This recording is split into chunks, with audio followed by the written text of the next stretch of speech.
गेल्या काही महिन्यांपासून महाराष्ट्राच्या राजकारणात एक नाव सातत्यानं चर्चेत आहे. ते नाव म्हणजे धनंजय मुंडे.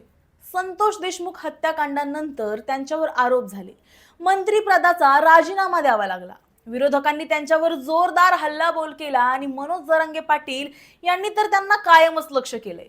अशातच परळीत झालेल्या एका कार्यक्रमात धनंजय मुंडे भावुक झाले. मी एवढा कधीच अस्वस्थ झालो नव्हतो असं ते म्हणाले. पण त्यांनी असं का म्हटलं? नेमकं कोणत्या गोष्टीची खंत त्यांनी व्यक्त केली आहे? आणि या भाषणातून त्यांनी विरोधकांना उत्तर दिलं की स्वतःची राजकीय पुनरागमनाची सुरुवात केली. चला संपूर्ण प्रकरण सोप्या भाषेत समजून घेऊया. नमस्कार, मी सारिका आणि तुम्ही पाहत आहात पॉलिटिकल महाराष्ट्र.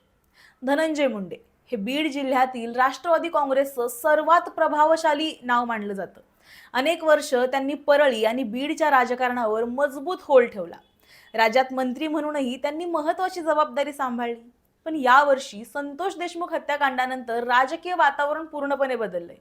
या प्रकरणात थेट आरोप नसताना सुद्धा त्यांच्या निकटवर्तीयांचं नाव चर्चेत आलं आणि विरोधकांनी धनंजय मुंडेंना लक्ष्य केलं. वाढत्या दबावामुळे त्यांना अखेर मंत्रिपदाचा राजीनामा द्यावा लागला. मंत्रिपद गेल्यानंतर धनंजय मुंडे पुन्हा कॅबिनेटमध्ये कधी येणार याची अनेकदा चर्चा झाली. त्यांच्या समर्थकांनाही वाटत होतं की त्यांचं पुनरागमन होईल. अगदी काही दिवसांपूर्वी त्यांच्या वाढदिवसानिमित्त लावलेल्या बॅनर्सवर सुद्धा भावी कॅबिनेट मंत्री असा उल्लेख करण्यात आला होता. म्हणजेच कार्यकर्त्यांमध्ये अजूनही त्यांच्याबद्दल आशा कायम आहे. पण सध्याच्या राजकीय परिस्थितीत त्यांच्या पुनरागमनाची कोणतीही स्पष्ट चिन्ह आपल्याला दिसत नाहीत. याच दरम्यान परळीत एका कार्यक्रमात धनंजय मुंडे यांनी मनातली खदखद उघडपणे व्यक्त केली आहे. ते म्हणाले, केवळ एका व्यक्तीला बदनाम करून एका गावाची प्रगती थांबू शकत नाही. मी काल माझ्या आयुष्यात एवढा कधीच अस्वस्थ झालो नव्हतो, तेवढा अस्वस्थ झालो. या एका वाक्यानंच अनेक चर्चा सुरू झाल्या. कारण यापूर्वी धनंजय मुंडे सार्वजनिक व्यासपीठावर इतक्या भावनिक पद्धतीनं बोलताना फारसे दिसले नाहीत. त्यानंतर त्यांनी आणखीन एक मोठं वक्तव्य केलं. ते म्हणाले की बीड जिल्ह्यात कोणतीही घटना घडली, कुठलाही खडा पडला तरी पावती माझ्या नावावर फाडली जाते. काहीही झालं की माझ्या विरोधात भाषण सुरू होतं. झालंय कुठे, कोणाचं झालंय घेणं देणं नाही, पण वाजवा रे वाजवा. त्यांच्या या वक्तव्यातून त्यांनी स्वतःवर सातत्यानं होणाऱ्या टीकेबद्दल नाराजी व्यक्त केली. अप्रत्यक्षपणे त्यांनी असं सांगण्याचा प्रयत्न केला की बीडमध्ये काहीही घडलं तरी प्रत्येक गोष्टीसाठी त्यांनाच जबाबदार धरलं जातं. यानंतर त्यांनी विकासाचा मुद्दा सुद्धा उपस्थित केला. परळीत सिमेंट फॅक्टरी कशी आली, त्यासाठी आपण कसं काम केलं, कंपन्यांना टेंडर आणि जागा उपलब्ध कशी करून दिली, त्यामुळे परिसरात विकास झाला असं त्यांनी सांगितलं.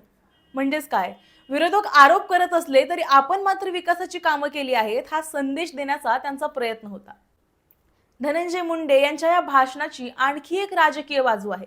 कारण गेल्या काही महिन्यांपासून मराठा आरक्षण आंदोलनाचे नेते मनोज जरांगे पाटील सातत्यानं मुंडेंवर टीका करतात. त्यांच्यामुळे धनंजय मुंडे कायमच चर्चेत राहिलेत. त्यामुळे या भाषणातून त्यांनी थेट नाव न घेता विरोधकांना उत्तर दिलं असं अनेकांचं मत आहे. आता या भाषणाचा राजकीय अर्थ काय काढायचा? तर काहींच्या मते धनंजय मुंडे यांनी स्वतःची प्रतिमा पुन्हा उभी करण्याचा प्रयत्न सुरू केलाय. कार्यकर्त्यांना भावनिक संदेश देऊन आपण अजूनही लढायला तयार आहोत हे त्यांनी दाखवण्याचा प्रयत्न केलाय.